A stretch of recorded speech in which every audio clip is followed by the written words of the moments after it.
자, 한국사 책 딱 펴면 제일 먼저 나오는 이름이 뭘까요? 맞아요. 바로 고조선이죠. 우리 민족 최초의 국가라고 하는데 사실 이름은 진짜 익숙한데 고조선이 뭐였지? 하고 물어보면 뭔가 안개 속에 가려진 것처럼 아리송하지 않나요? 오늘 저랑 같이 그 안개를 싹 걷어내고 신화부터 역사까지 고조선의 진짜 얼굴이 뭔지 한번 파헤쳐 보겠습니다. 고조선 하면 딱 떠오르는 거 단군 신화잖아요. 곰이 사람이 되고 뭐 그런 이야기. 그래서 이런 생각이 들죠.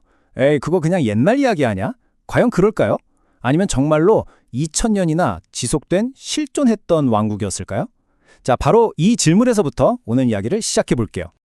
자, 그래서 첫 번째 파트에서는 신화에서 역사로 넘어가 볼 건데요. 그 첫 번째 단서는요, 진짜 우리한테 익숙한 바로 그 건국 신화, 그 안에 숨어 있습니다. 이게 그냥 옛날 옛적에 하는 이야기가 아니고요. 잘 뜯어보면 고조선이라는 나라가 어떤 나라였는지 알려주는 뭐랄까 일종의 암호 같은 게 숨어 있다는 거죠. 그 암호를 푸는 첫 번째 열쇠, 바로 단군왕검이란 이름 그 자체에 있어요. 이게 그냥 이름이 아니에요. 단군이랑 왕검으로 나눠서 볼 수 있거든요. 단군은 제사를 지내는 사람, 그러니까 제사장이란 뜻이고요.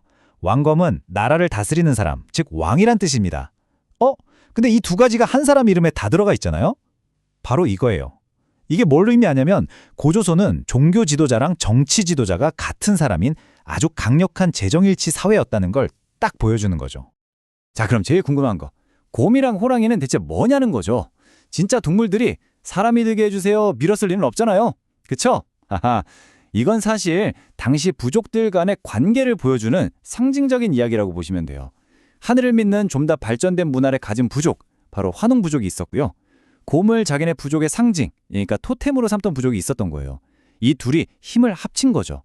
그리고 호랑이를 토템으로 삼던 부족은 아쉽게도 이 연맹에서 빠지게 된 거고요. 그러니까 이건 동물 이야기가 아니라 여러 부족이 연합해서 나라를 세우는 과정을 그려낸 아주 멋진 정치 드라마 같은 거예요. 자, 지금까지는 신화 속에서 힌트를 찾아봤잖아요? 이제부터는 진짜 팩트 체크 들어갑니다. 바로 땅 속에서 나온 명백한 증거, 유물을 가지고 이야기해 볼 거예요. 고조선이 진짜 있었던 나라구나. 그리고 영토가 이 정도였구나 하고 딱 도장을 찍어주는 아주 중요한 세 가지 보물이 있습니다. 바로 이 세 가지입니다. 비파형 동검, 탁자식 고인돌, 그리고 미송리식 토기. 이게 왜 중요하냐면요. 고고학자들이 지도를 쫙 펴놓고 이 세 가지 유물이 세트로 함께 발견되는 지역을 점으로 찍어보니까 신기하게도 특정 지역에 모여 있더라는 거예요. 그래서 바로 여기가 고조선의 영역이구나 하고 알게 된 거죠. 말하자면 고조선만의 시그니처 아이템 세트 같은 거예요. 자, 첫 번째 보물부터 볼까요? 바로 비파형 동검입니다. 생긴 게 꼭 그 현악기, 비파처럼 생겼다고 해서 이런 이름이 붙었어요. 날렵하고 독특하게 생겼죠. 이게 중요한 이유는 이런 모양의 칼은 다른 동네에서는 안 나온다는 거예요. 오직 고조선 문화권에서만 발견되는 그야말로 메이드 인 고조선을 증명하는 대표적인 무기인 셈이죠.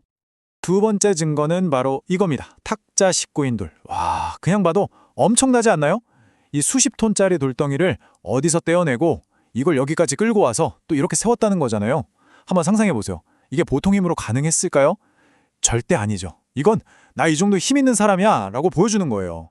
수많은 사람을 동원할 수 있는 막강한 권력을 가진 지배자가 있었다는 아주 확실하고 거대한 증거물입니다. 그리고 마지막 세 번째 아이템, 미송리식 토기입니다. 이것도 모양이 좀 특이하죠? 입구는 넓고 양쪽에 손잡이가 딱 달려있고요. 무기나 무덤처럼 거창한 건 아니지만 이게 또 아주 중요해요. 왜냐하면 이건 사람들이 매일매일 썼던 밥그릇, 국그릇 같은 거거든요. 당시 고조선 사람들이 뭘 먹고 어떻게 살았는지 그들의 생활에 가장 가까이서 들여다볼 수 있게 해주는 아주 소중한 자료인 거죠. 자, 지금까지 본 것처럼 고조선은 청동기 문화를 바탕으로 쭉 성장해 왔어요. 그런데 역사적인 대전환의 시기가 찾아옵니다. 위만이라는 사람이 등장하면서 당시로서는 정말 최첨단 기술이었던 철기가 본격적으로 도입되기 시작한 거죠. 이건 뭐 거의 게임에서 테크트리를 업그레이드하는 것과 같은 엄청난 사건이었습니다. 이 타임라인을 한번 보세요. 기원전 2333년에 나라가 세워지고 무려 2000년이 넘는 시간 동안 청동기 문화가 이어져 왔어요. 정말 긴 시간이죠. 그러다가 기원전 194년 위만이 집권하면서 드디어 철기 시대의 막이 열립니다. 이 철이라는 신기술이 들어오면서 고조선은 이전과는 비교도 안 될 만큼 그야말로 폭발적으로 강해지기 시작합니다. 철의 힘, 이게 어느 정도였냐면요. 일단 무기부터 달라졌어요. 청동검이랑은 비교도 안 되게 단단하고 날카로운 철제 무기. 당연히 군사력이 엄청나게 강해졌겠죠. 그리고 농사도 마찬가지예요. 철로 만든 농기구 덕분에 땅을 더 깊게 팔 수 있게 되니까 농업 생산량이 확 늘어난 거죠. 먹고 사는 문제가 해결되니까 나라가 부유해지고 이 힘을 바탕으로 뭘 했느냐? 바로 무역입니다. 남쪽에 있는 나라들과 북쪽의 중국 한나라 사이에서 중개 무역을 하면서 어마어마한 돈을 벌어들인 거예요. 와, 군사력도 세지고 경제적으로도 부유해지고 정말 잘 나갔죠. 그럼 이렇게 강해진 고조선 사회는 어떤 모습이었을까요? 사람들은 어떤 법을 지키면서 살았을까요? 다행히도 우리에게는 그 사회를 들여다볼 수 있는 작은 창문이 하나 남아 있습니다. 바로 팔조법이라는 법이죠.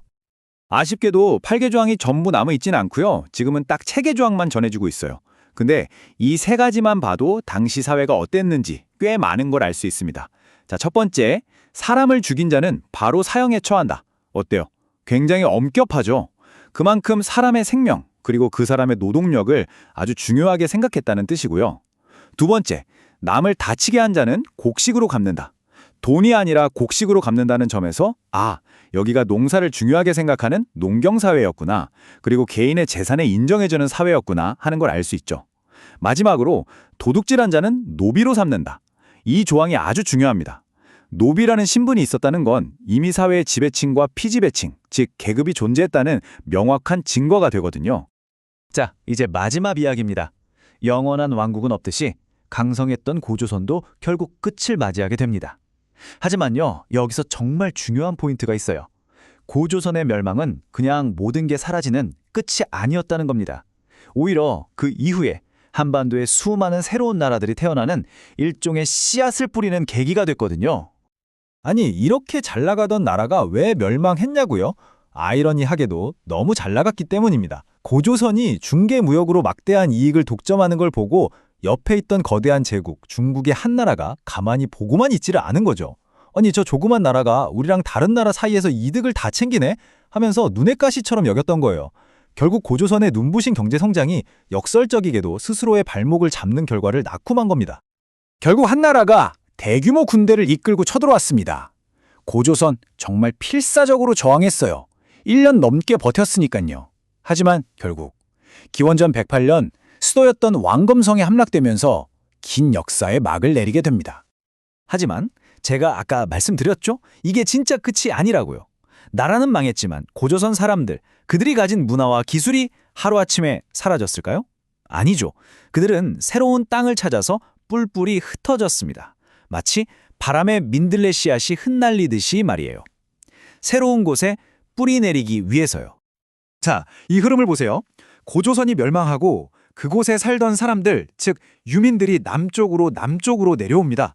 그리고 이들이 마한, 진한, 변한 같은 사만이라는 새로운 사회를 만드는데 아주 중요한 역할을 하게 돼요. 그리고 이 사만이 바로 훗날 우리가 잘 아는 고구려 백제 신라 삼국시대를 여는 뿌리가 된 겁니다. 그러니까 고조선이라는 거대한 나무는 쓰러졌을지 몰라도 그 뿌리에서 더 울창한 새로운 숲이 자라나기 시작한 거죠. 우리 역사의 진짜 시작이라고 할 수 있겠습니다. 신화로 시작해서 강력한 철의 왕국으로 발전하고 마침내는 다음 시대를 여는 씨앗이 되기까지 고조선의 이야기를 쭉 따라와 봤는데요. 정말 많은 생각을 하게 만들죠. 그럼 마지막으로 질문 하나 던져볼게요. 수천 년 전에 사라진 이 첫 번째 왕국의 이야기가 지금을 살고 있는 우리에게, 우리의 정체성에 과연 어떤 의미를 가질까요? 이 질문을 곱씹어 보면서 오늘 이야기 마무리하겠습니다.